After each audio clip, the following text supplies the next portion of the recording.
जब कोर्ट में सबूत देने पड़ते हैं तो कई बार आपने वकीलों के मुंह से शब्द सुने होंगे। जी हाँ, प्राइमरी एविडेंस, सेकेंडरी एविडेंस। साक्ष्य अधिनियम की मैं बात कर रहा हूँ आपसे, इंडियन एविडेंस एक्ट 1872 की बात कर रहा हूँ, जहाँ पर प्राइमरी और सेकेंडरी एविडेंस के बारे में बात होती है।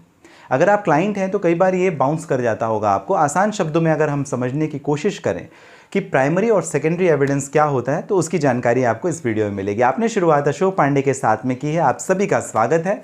नए हैं सब्सक्राइब जरूर कर दें, जिससे इस चैनल के माध्यम से आपको कानून की जो जानकारी है, इंफॉर्मेशन है, वो मिलती रहे।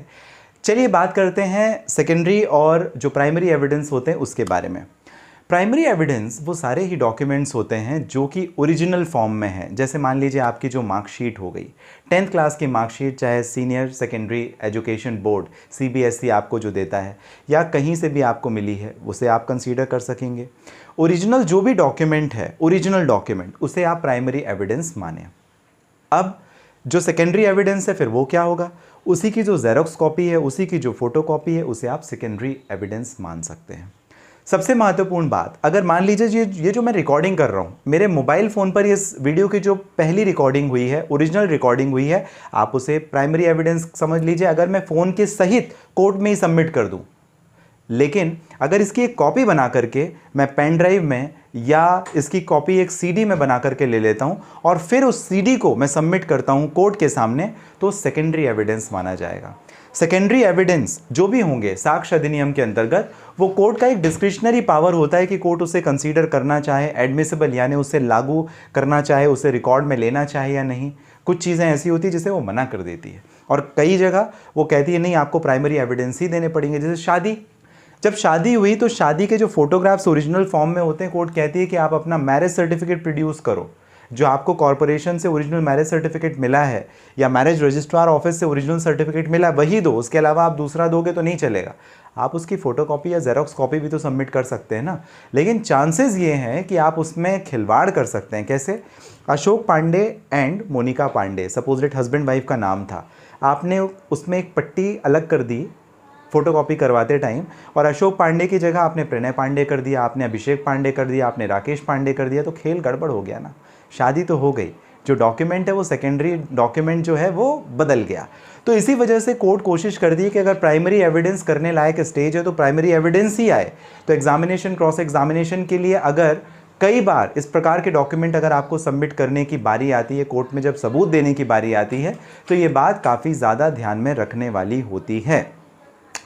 अब ज़रा समझते हैं प्राइमरी। आप कभी लोन लेते हैं कंपनी से तो समझते हैं, फॉर एग्जांपल, ये प्राइमरी एविडेंस क्या है। लोन का जो अग्रीमेंट ओरिजिनली आप कंपनी के साथ में साइन करते हैं, बैंक के साथ में करते हैं, NBFC non banking financial corporation companies के साथ में जो साइन करते हैं, उस लोन अग्रीमेंट को आप ये समझ सकते हैं कि वो ओरिजिनल यानी प्राइमरी एविडेंस है। जो बोरोवर है, जब वो साइन कर रहा है सारे पेज, तो वो हर एक पेज उस एविडेंस का एक पार्ट होंगे, प्राइमरी एविडेंस का एक पार्ट होंगे। लेकिन जब उसी की एक जेरोक्स कॉपी या फोटो कॉपी या एक सॉफ्ट कॉपी तैयार कर ली जाए, तो उसे आप कहेंगे कि that is a secondary evidence. वो कोर्ट एडमिट करेगी, रिकॉर्ड में नहीं करेगी, वो उसका खुद का डिस्क्रिशनरी पावर है, अमूमन कर लेती है, लेकिन फिर भी। अब आपको ये बात भी समझना पड़ेगा कि जब दो लोगों के बीच में कोई कॉन्ट्रैक्ट होता है, कोई अग्रीमेंट होता है, तो अग्रीमेंट की ओरिजिनल जो कॉपी है, कई बार आप नोटराइज डॉक्यूमेंट जो बनाते हैं, वो आप समझ लीजिए कि वो आपका प्राइमरी एविडेंस है, लेकिन उसी की जो जेरोक्स कॉपी है, फोटो कॉपी है या स्कैन की गई कॉपी है, वो सेकेंडरी एविडेंस में आ जाएगी। तो ऐसे बहुत सारे जो डॉक्यूमेंट्स हैं, अगर मान लीजिए कि एक सेवरल बंच ऑफ डॉक्यूमेंट का बंडल है, तो अगर वो ओरिजिनल फॉर्म में है, ओरिजिनल फॉर्मेट में है, तो वो प्राइमरी एविडेंस होगा। लेकिन उसी की एक कॉपी आपने जेरोक्स कॉपी निकाली और फिर अगर आप कोर्ट में प्रोड्यूस करने की कोशिश करेंगे, तो that is to be considered as secondary evidence. तो ये दोनों के बीच में एक डिफरेंस हो जाता है। आप कोशिश करें कि अगर प्राइमरी एविडेंस कोर्ट में सबमिट कर सके, नहीं तो उसकी भी काफ़ी सारी सर्कमस्टांसेस होती है कि किन सेकेंडरी एविडेंसेस को कोर्ट कंक्लूड करेगी और किसे नहीं। तो सर्कमस्टांस और कंडीशन के ऊपर डिपेंड करता है। अगले वीडियो में हम इसके बारे में बात करेंगे, कौन से ऐसे प्राइमरी और सेकेंडरी एविडेंस है और क्या कंडीशंस होती हैं, प्रोसीजरल कंडीशन, जो कोर्ट एक्सेप्ट करती है for the purpose of primary and secondary evidence. तो इसमें हमने केवल ये समझने की कोशिश की प्राइमरी और सेकेंडरी एविडेंसेस क्या होते हैं, आसान शब्दों में बताने का मैंने आपको किया प्रयास।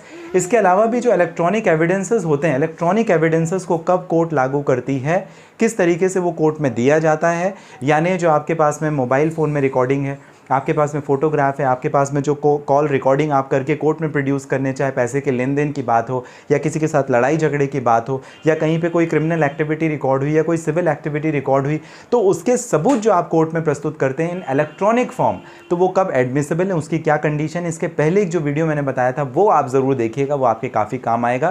क्योंकि अमूमन आज के समय में बहुत ज़्यादा ऐसे कंडीशंस होती हैं जहाँ पर आप सारी चीज़ों को अपने मोबाइल फ़ोन में रिकॉर्ड करते हैं, तो उसे कोर्ट के सामने आप कैसे देंगे, ये काफ़ी एक महत्वपूर्ण प्रश्न उठता है। आपको कोई और प्रश्न प्राइमरी सेकेंडरी एविडेंस से संबंधित पूछने, कमेंट बॉक्स में आप ज़रूर मेंशन कर सकते हैं। और इसके साथ ही साथ आप अगर मुझसे बात करना चाहते हैं, इस वीडियो के डिस्क्रिप्शन में डिटेल लिंक है जहां से आप डायरेक्टली अपॉइंटमेंट बुक करके भी मुझे कर सकेंगे बात। आपने शुरुआत अशोक पांडे के साथ में की थी। मिलेंगे अगले वीडियो में आसान शब्दों में, आसान भाषा में कानून आप तक पहुंचाने का रहता है मेरा प्रयास।